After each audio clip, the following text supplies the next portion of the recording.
Good morning once again. In the last video of class 12th accountancy, we discussed the important practical problem related to the capital adjustment case 2. The case number 2 is when we calculate the old partner's capital on the basis of new partner's capital. In this question, we discuss the revaluation account, how we will calculate the profit and loss on revaluation given the information in the question, and also we discuss the capital account with their capital adjustment. Now we will move to the balance sheet of this question. How we will prepare the balance sheet, you know very well. When we prepare the balance sheet, first of all we take the old balance sheet as a base. If there are any changes in the balance sheet, so it will be applicable in the new balance sheet. The first change has occurred, which are given. The first one is a capital. You know very well, the new capital are written in the liability side of the balance sheet, which comes from the partner's capital account after all adjustment for A, for B, for C and for D. So the total capital of A, B and C, D, that is 1,17,600, and which will be divided between A, B and C, D in their new ratio, because this question is related to the capital adjustment. But you know very well, for the capital adjustment, some partner withdraw their capital and some partner introduce a new capital.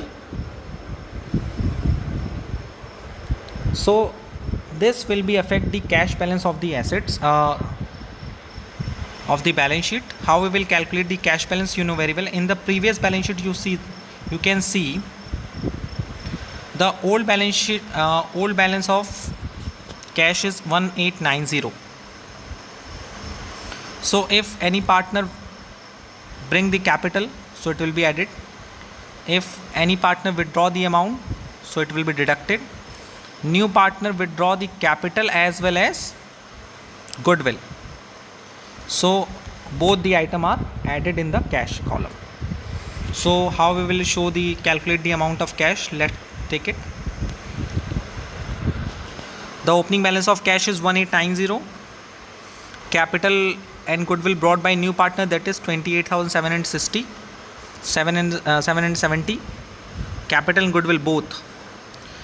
Cash brought by C 1320, and amount withdrawn by A and B, by A 3660 and B 3400.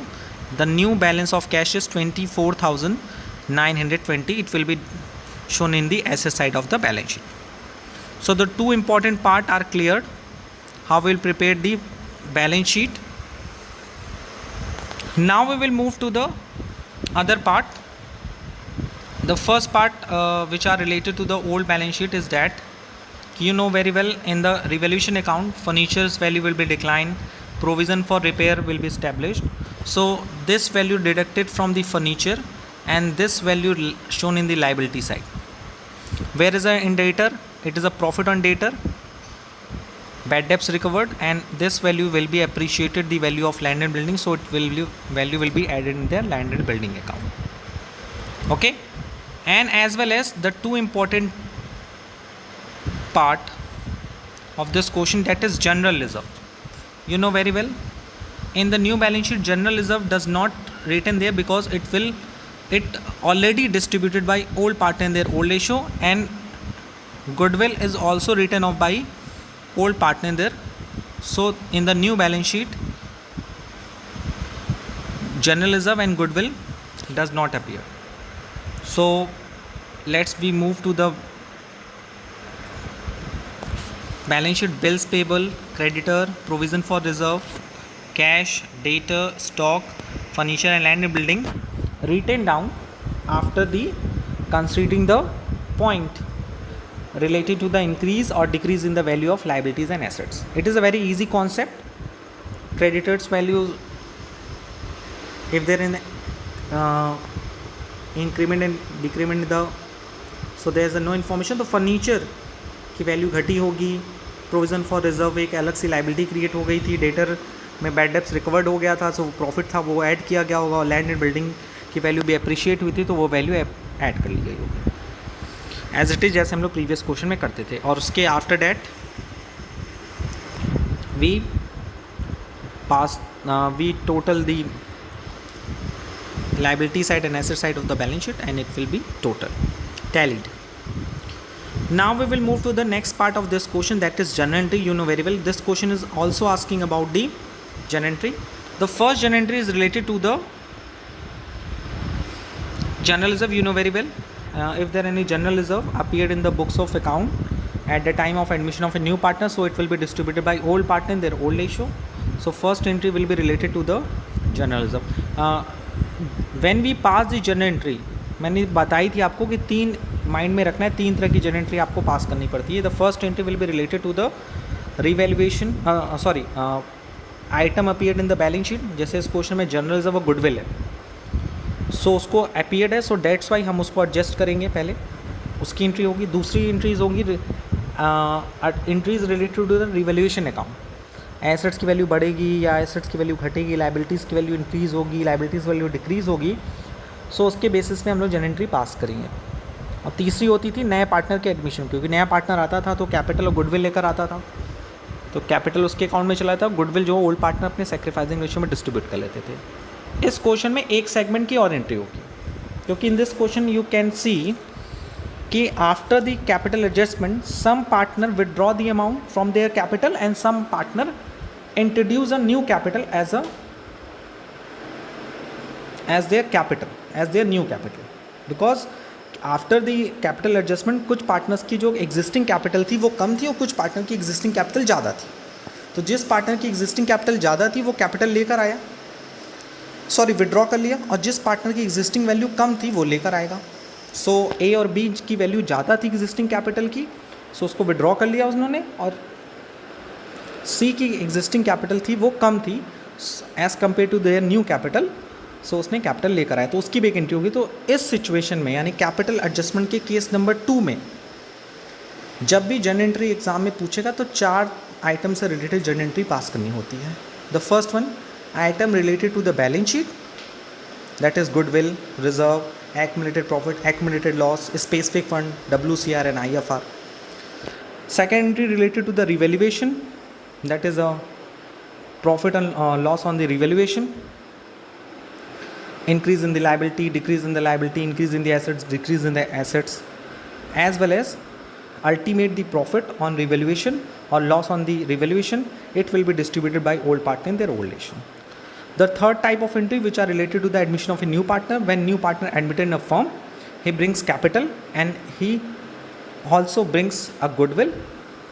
If he brings goodwill in cash, so his capital, so premium for goodwill account should be created in the old partner in the sacrificing ratio. If new partner does not bring his share of goodwill in cash, so the current account will be used. So मैं ये part आपको पूरा revise करा रहा हूँ कि कौन कौन सी जनरल एंट्री होगी. और उसके बाद फोर्थ हम लोग करेंगे इस सिचुएशन में कि when we find out the new capital of old partner on the basis of new partner, so उस केसेस में एग्जिस्टिंग कैपिटल और न्यू कैपिटल के बीच में डिफरेंशिएशन हो सकता है. उस एडजस्टमेंट को या तो हम कैश से एडजस्ट करेंगे या करंट से एडजस्ट करेंगे. क्वेश्चन में जैसा गिवन होगा उससे एडजस्ट करेंगे. क्वेश्चन में कहेगा कैश से एडजस्ट करने को तो कैश से एडजस्ट करेंगे, करंट से तो करंट से करेंगे. So which are totally depend on the question, but उसकी भी एंट्री पास होगी. अगर एग्जिस्टिंग कैपिटल ज़्यादा है तो वो क्या करेंगे, विड्रॉ करेंगे, और अगर एग्जिस्टिंग वैल्यू कम है तो वो लेकर आएंगे पैसा. So the second entry will be related to the goodwill. इसमें जो ऑर्डर ऑफ एंट्रीज है वो थोड़ी सी रॉन्ग है. सो पहले हमने जनरल रिजर्व की एंट्री पास की, उसके बाद हम लोगों ने किसकी एंट्री पास की, गुडविल की. उसके बाद रिवैल्यूएशन की एंट्री.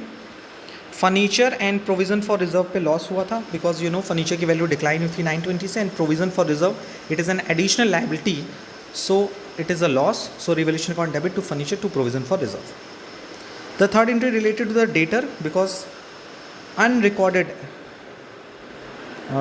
bad debts या bad debts recovered, जब आप क्वेश्चन पढ़े थे तो आपको याद होगा कि इस क्वेश्चन में ये था कि एक डेटर था जो कि फ्यूचर में पेमेंट करने के लिए एग्री कर गया था, जिसे हम बैड डेब्ट्स मान लिया था। So it is a profit.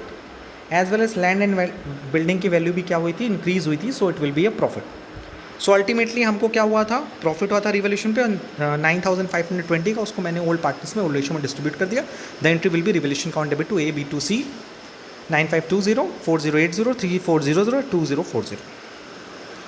Now the next entry related to the admission of a new partner. New partner admitted in a firm and brings 14,700 as a capital and 14,070 as a goodwill. So the total cash contributed by new partner, that is 28,770. But the important part is this, कि when any new partner brings his share of goodwill, so it will be distributed by old partner in their sacrificing ratio. So the second entry will be premium for goodwill account debit to A, B to C. Okay तो ये 3 segment की entry पास हुई। और the next segment is capital adjustment. मैं बार बता रहा हूँ कि इसमें एक और सेगमेंट ऐड हो जाता है, एक और टाइप की एंट्री ऐड हो जाती है। वो होती है कि after the capital adjustment existing capital और न्यू कैपिटल के बीच में डिफ्रेंशिएशन होता है। तो उस डिफ्रेंशिएशन को या तो कैश से एडजस्ट करते हैं या करंट से एडजस्ट करते हैं। इस क्वेश्चन में कैश से एडजस्ट करने को बोला है। ए और बी की कैपिटल ज़्यादा थी, सो उन्होंने विड्रॉ कर लिया, तो यहाँ लिखा to cash account. A's capital account debit, B's capital account debit to cash. But अगर करंट से करते तो A's capital account debit, B's capital account debit to A's current to B's current, वो उनके पर्टिकुलर करंट अकाउंट में चला जाता। और सी की कैपिटल कम थी, एग्जिस्टिंग कैपिटल कम थी as compare to their new capital, so वो कैश लेकर आएगा। So cash account debit to C's capital, that is 1320। अगर यही कैपिटल कम हो, अगर इसको कैश की जगह करंट अकाउंट से कहता तो एंट्री होता C's current account debit to C's capital. यानी अगर क्वेश्चन में कैश से एडजस्ट ना करके करंट अकाउंट से एडजस्ट करने को बोलता, सो वेरी सिंपल, कैश की जगह हम लोग किसका नाम लिखते, पर्टिकुलर पार्टनर के करंट अकाउंट का नाम लिखते। ओके जैसे यहाँ पे कैश लिखा है फर्स्ट में, तो यहाँ लिखते हैं अलग अलग, ए करंट अकाउंट और बी करंट अकाउंट। और यहाँ कैश है तो यहाँ पे कैश की जगह लिखते हैं सीज करंट अकाउंट। एंड मैंने तो पहले ही बताया, करंट अकाउंट डेबिट होता है तो कहाँ जाता है सर, एसेट साइड में। करंट अकाउंट क्रेडिट होता है तो कहाँ जाता है, लाइबिलिटी साइड में। तो ये मैंने पहले ही आपको एडिशनल इन्फॉर्मेशन दे चुका हूँ कि अगर करंट अकाउंट का एडजस्टमेंट होता है और करंट अकाउंट क्रेडिट या डेबिट होता है तो how we will adjust in the balance sheet. If current account is debited, so it will be shown in the asset side of the balance sheet. If current account is credited, so it will be shown in the liability side of the balance sheet. So आज हम लोगों ने इस question को पूरा study कर लिया कि when we are talking about the capital adjustment case number 2, how we will prepare the revaluation account, capital account, adjustment of capital, balance sheet, as well as the necessary journal entry required at a particular situation. Now we will move to the another portion as well as revise the adjustment of capital, both the cases. You know very well, adjustment of capital can be done by following two way. The case 1, when the new partner brings proportionate capital, it means find the new partner's capital on the basis of old partner. And the case number 2, find adjustment of old partner's capital on the basis of new partner. Under this case, we find the old partner's capital on the basis of new partner. Let's we take a revision related to the case number 2. In the case number 2, you know very well कि case number 2 में, यानी जब हम old partner की capital new partner के basis पे निकालते हैं, तो how we will calculate the new capital of the old partner. The step number 1, first of all we calculate the new profit sharing ratio. सबसे पहले हम new profit sharing ratio calculate करते हैं। Step number 2, calculate total capital of firm on the basis of new partners capital and his share of profit. उसके बाद हम total capital को find out करते हैं। कैसे निकालते हैं total capital of the firm, नया पार्टनर के प्रॉफिट शेयरिंग से और उसके कैपिटल से। जैसे वो 1/5 के लिए 1 लाख रुपीज़ लेकर आ रहा है तो टोटल कैपिटल क्या होगी, multiplied by 4, that is 4 lakh. And thereafter we calculate the new capital of all partner divide the total capital among all partner, यानी हम जो टोटल कैपिटल आती है स्टेप नंबर 2 में उसको न्यू पार्टनर्स, सारे पार्टनर में न्यू रेशियो में डिस्ट्रीब्यूट कर देते हैं. तो it is very easy as compare to the case number 1. Case number 1 में हम लोग क्या करते, न्यू पार्टनर की कैपिटल निकाल देते ओल्ड पार्टनर के बेसिस पे, और केस नंबर 2 में हम ओल्ड पार्टनर कैपिटल निकालते हैं न्यू पार्टनर के बेसिस पे. एक न्यूमेरिकल ले लेते हैं केस नंबर 2 से. ओके, यानी case number 2 means calculate the old partner's capital on the basis of new partner's capital. The question is, A and B are partners sharing profit and loss in the ratio of 3:1. On 1st January 2007, they admit C as a new partner for 1/4 share in the profit of the firm. She brings 2 lakh as capital for his 1/4 share in the profit of the firm. The capital of A and B, after all adjustment in respect of goodwill, revaluation of assets and liability, has worked out is 5 lakh for A and 1,20,000 for P. It is a existing capital. You know very well.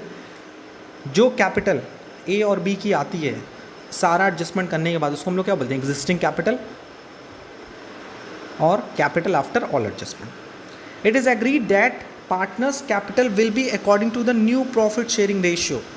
यही समझा दिया कि partners की जो capital होगी वो किस basis पे होगा, न्यू प्रॉफिट शेयरिंग रेशियो के बेसिस पे होगा. तो आप सोच लो कि न्यू प्रॉफिट शेयरिंग रेशियो के बेसिस में हम लोग किसकी कैपिटल निकालते हैं.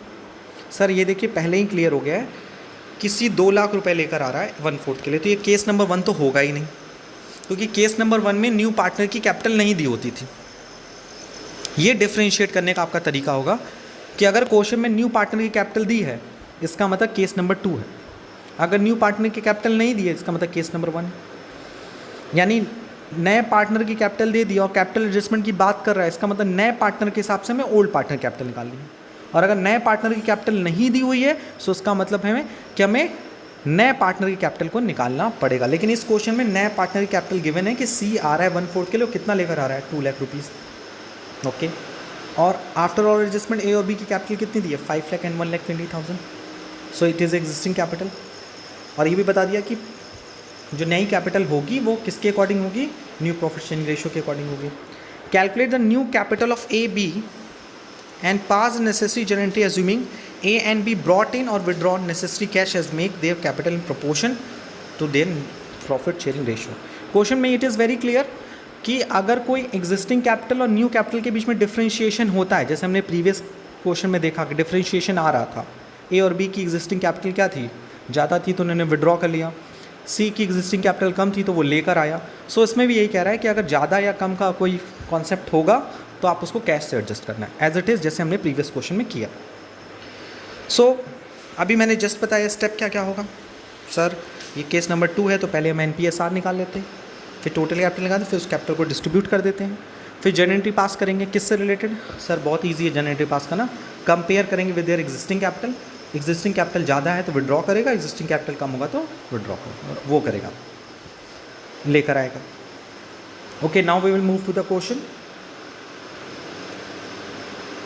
First of all, we calculate the new profit sharing ratio. In this question, you can see the old ratio is 3:1, and C comes for 1/4. So remaining share will be 1 minus 1/4, that is 3/4. And you know very well, 3/4 will be distributed by A and B in their old ratio. And what is their old ratio? 3/4 and 1/4. So 3/4 का 3/4 निकाला and B के लिए 3/4 का 1/4 निकाल लिया and सी का 1/4 है ही. You know numerator and denominator equal होना चाहिए. 460, that is new ratio is 9:3:4. आप देख लेना यही आया होगा नेक्स्ट पेज पे. The new ratio will be 9:3:4. The step number 1 is clear? Yes sir. How we will calculate the new ratio? It is very clear. Next, the step number 2 started this. Calculate total capital on the basis of new partner's capital and his share of PSR. So he brings 2 lakh rupees for 1/4 share, यानी 1/4 के लिए वो 2 लाख रुपए लेकर आ रहा था. तो total capital क्या होगा सर, ये निकालना हमको आ गया है. रेसिप्रोकल कर देंगे, 2 lakh multiplied by 4/1, that is total capital of the firm, it is 8 lakh. Now the 8 lakh will be distributed by all partner in their new ratio. तो 8 लाख को हम न्यू रेशियो में बांट देते हैं। तो अगर हम 8 लाख को न्यू रेशियो में बांटेंगे, न्यू रेशियो क्या है 9:3:4, ये आ जाएगा 450, 270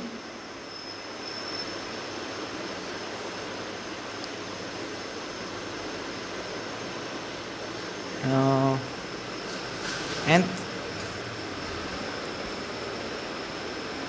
2 lakh. So 916 that is 4,50,000, 316 1,50,000 and for सी के लिए तो वही रहेगा 2 लाख रुपीज़। ये ए की आ जाएगा, ये बी का आ जाएगा और ये सी का आ जाएगा। ओके तो ए की कैपिटल कितनी है 4.5 लाख रुपए, बी की कैपिटल कितनी है 1,50,000। Sorry for the calculation mistake. We distribute the 8 lakh rupees in the between the all partner in their new ratio, that is 9:3:4, 4,50,000, 1,50,000 and 2 lakh rupees. Now we will calculate कि existing capital और उस capital में क्या difference है। तो आप खुद देख लो उनकी existing capital कितनी है 5 lakh and 1,20,000 एंड उनकी कैपिटल कितनी आई सर, ए की आई है 4,50,000, यस सर, and B की 1,20,000. So you can see the existing capital of A is 5 lakh but the new capital is 4,50,000. So A withdraw करेगा. But in case of B, the existing capital is 1,20,000 whereas the new capital is 1,50,000. So he will bring 30,000. यानी A की existing capital ज़्यादा है इसलिए उसे 50,000 रुपये निकालना है और B की existing capital कम है, होनी चाहिए थी 1,50,000 रुपये, लेकिन है कितनी 1,20,000, तो 30,000 रुपये लेकर आना होगा। So entry will be very clear. First of all A को निकालना है, so A's capital account debit to cash and in case of B cash account debit to B's capital. So entry will be very clear.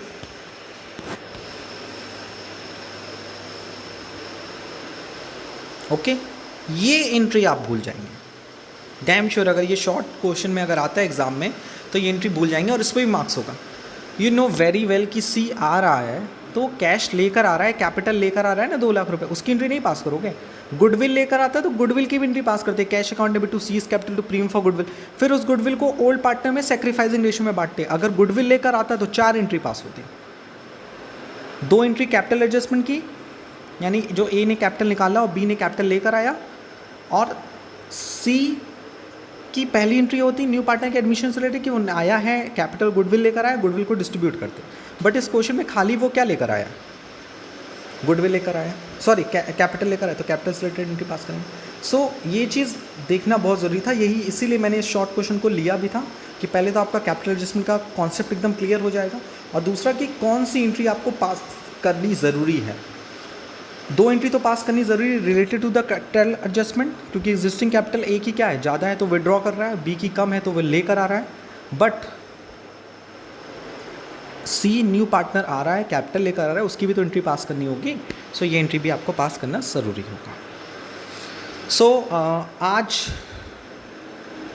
हम लोगों ने chapter number 4 के सारे concept को touch कर लिया है और सारे कॉन्सेप्ट से रिलेटेड लगभग हम लोगों ने 2-2, 3-3 क्वेश्चंस को डिस्कस भी किया है। It is a very important chapter for us because upcoming chapter are very much close related to this chapter. आने वाले जितने भी चैप्टर हैं वो इस चैप्टर से काफ़ी रिलेट करते हैं। सो अगर ये चैप्टर क्लियर नहीं है तो आने वाले चैप्टर में काफ़ी डिस्टर्बेंस आएगी आपको। और हम लोगों ने पूरे चैप्टर्स में हम लोगों ने the starting with the calculation of the new profit sharing ratio, adjustment of goodwill, adjustment of general reserve, accumulated profit, accumulated loss, fourth one admission of a new partner related to their entries when he brings their goodwill in cash and or does not bring their goodwill in cash, or he brings goodwill in as a private goodwill, he brings their goodwill as a private. So इस सारे topic को study किया as well as we discussed in the previous video or in this chapter accounting for revaluation on the admission of a new partner. We also discussed on the hidden goodwill and today we will finished today we finished the capital adjustment of both cases, and capital adjustment is the most important topic because 6 से 8 marks के question इस topic से आते हैं board exam में. सो एक बार फिर से आप लोग रिवाइज देख लीजिए कि they are basically two cases related to the capital adjustment. The case number 1, when we calculate the new partner's capital on the basis of old partner's capital. In this regard we follow the 4 step. The first step, find out old partner's capital account after all adjustment. The step number 2, calculate remaining share after giving share to the new partner. Step 3, the total capital of the firm. How we will calculate the total capital of firm? The amount calculated in the first step and multiplied by the remaining share, reciprocal of the remaining share, and thereafter find out the new partner's capital account, the total capital calculated in the third step and multiplied by his share of profit. In the case number 2, we discussed and we find out the old partner's capital on the basis of new partner's capital. In this situation, first of all we calculate the new profit sharing ratio. Thereafter we calculate the total capital of the firm on the basis of new partner share and his share of capital. And number 3, we divide the total capital among all partner in their new profit sharing ratio. And after that we also compare between the existing capital and new capital. अगर existing capital ज़्यादा होती है so cash से adjust करना है तो cash वो withdraw कर लेता है, और अगर एग्जिस्टिंग कैपिटल कम होती है तो कैश की वैल्यू क्या कर देते हैं, वो ब्रिंग करके आता है, यानी वो कैश वो लेकर आता है. अगर एग्जिस्टिंग वैल्यू ज़्यादा है तो विड्रॉ करेगा, कम है तो क्या करेगा और लेकर आएगा जितनी ज़रूरत है रिक्वायर्ड. एज वेल एज ये भी ध्यान देने की ज़रूरत है कि question is if question is asking about the adjustment between the existing capital and new capital with the current account. So cash account की जगह हम लोग कौन सा अकाउंट यूज़ करेंगे, करेंट अकाउंट को यूज़ करेंगे. अगर कैश डेबिट हो रहा है यानी ब्रिंग करके लेकर आ रहा है पार्टनर तो करेंट अकाउंट को डेबिट करेंगे, और अगर विड्रॉ कर रहा है तो करेंट अकाउंट को क्रेडिट करेंगे. सो ये कॉन्सेप्ट हम क्लियर रखना चाहिए. सो आई होप कि आज अभी तक हम लोगों ने एडमिशन ऑफ न्यू पार्टनर के सारे कॉन्सेप्ट को ब्रीफली डिटेल स्टडी कर लिया. उसके अलावा भी if you have any kind of doubt और suggestion regarding this chapter, so you are free to ask me in the online classes as well as in the WhatsApp group, because this chapter is most important for you for your board examination as well as for your future.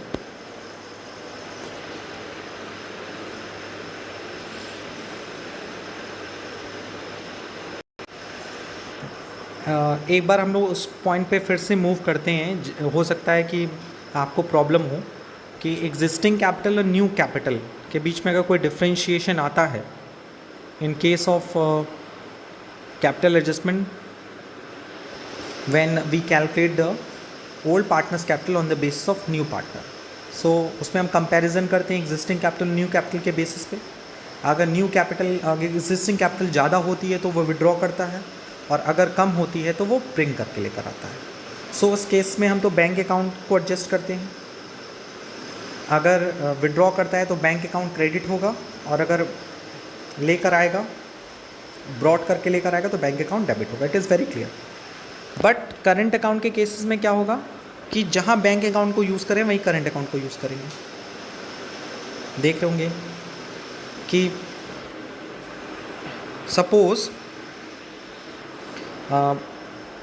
Existing capital जो है वो 1 लाख रुपए, लेकिन new capital 1,20,000 रुपये, लेकिन cash से adjust नहीं करना, उसको करंट अकाउंट से एडजस्ट करना. तो अगर एक ही एग्जिस्टिंग कैपिटल जो है एग्जिस्टिंग एंड न्यू, एग्जिस्टिंग है 1 लाख और न्यू जो है वो 1,20,000 रुपये. सो इन सिचुएशन में यू कैन ईजली सी कि उसे 20,000 रुपये लेकर आना है, लेकिन हमें बैंक से तो एडजस्ट नहीं करना है ना, तो यहाँ पे हम करंट अकाउंट को यूज़ करेंगे. A's current account debit to A's capital that is 20,000. वहीं दूसरा सिचुएशन देख लीजिए मान लीजिए एग्जिस्टिंग कैपिटल है 1,20,000 रुपये और न्यू कैपिटल क्या है 1,00,000 रुपये, सॉरी एग्जिस्टिंग कैपिटल 1,20,000 रुपये है और न्यू कैपिटल 1,00,000 रुपये है, एक ही। और हमें बैंक से एडजस्ट नहीं करना है, करंट से एडजस्ट करना है। सो इस सिचुएशन में A's capital debit to A's current account, यहाँ पे करंट अकाउंट क्रेडिट होगा कितने से 20,000 रुपये से। सर इसका इम्पैक्ट क्या पड़ेगा? जब हम कैपिटल एडजस्ट करने के लिए बैंक को रिलेट करते हैं, कैश से एडजस्ट करते हैं, तो उसका इफेक्ट कैश बैलेंस पे दिखता है। जैसे आपने प्रीवियस क्वेश्चन में देखा हुआ है कि एक पार्टनर विड्रॉ किया था, दो पार्टनर ए एंड बी ने विड्रॉ कर लिया था और सी ने क्या किया था, ब्रॉड करके लेकर आया था। सो सिचुएशन में कैश में जितना पैसा लेकर आया वो ऐड हो गया था, जितना पैसा उसने विड्रॉ कर लिया वो माइनस हो गया था। बट जब when we adjust the capital amount in the case number 2 of capital adjustment with the current account, so cash में कोई चेंजेस नहीं आया, क्योंकि कैश और बैंक का तो उसने नाम ही नहीं लिया, उसने कैश की तो हेल्प ही नहीं ली। यानी एग्जिस्टिंग कैपिटल अगर ज़्यादा है तो करंट अकाउंट की हेल्प ली, कम है तो भी करंट अकाउंट से हेल्प ली। तो उस सिचुएशन में आप अपना ट्रिक यूज़ करिएगा। अगर करंट अकाउंट क्रेडिट हो रहा हो सो उसको हम लोग कहाँ दिखाएंगे, लायबिलिटी साइड में, बैलेंस शीट की। और अगर डेबिट हो रहा होगा तो उसको एसेट साइड में दिखाएंगे। ओके, सो ये पॉइंट मुझे आपको बताना बहुत ज़रूरी था। सो अब मैं मानता हूँ कि हम लोगों ने आज जो था पूरा टॉपिक इस चैप्टर का कंप्लीट कर लिया है। इन द नेक्स्ट वीडियो हम कैपिटल एडजस्टमेंट के एक और प्रैक्टिकल प्रॉब्लम के साथ प्रेजेंट होंगे, बिकॉज आई नो कि ये टॉपिक इतना ईजिली समझ में आने वाला नहीं है। तो in the next video I will come to you with the question which are related to the both the cases, जो दोनों केसेस से रिलेटेड होंगे। एक क्वेश्चन केस नंबर 1 से रिलेटेड होगा, एक केस नंबर 2 से रिलेटेड होगा। So you can easily understand the concept of capital adjustment case wise. सो आज के लिए इतना ही। Thank you, thanks a lot.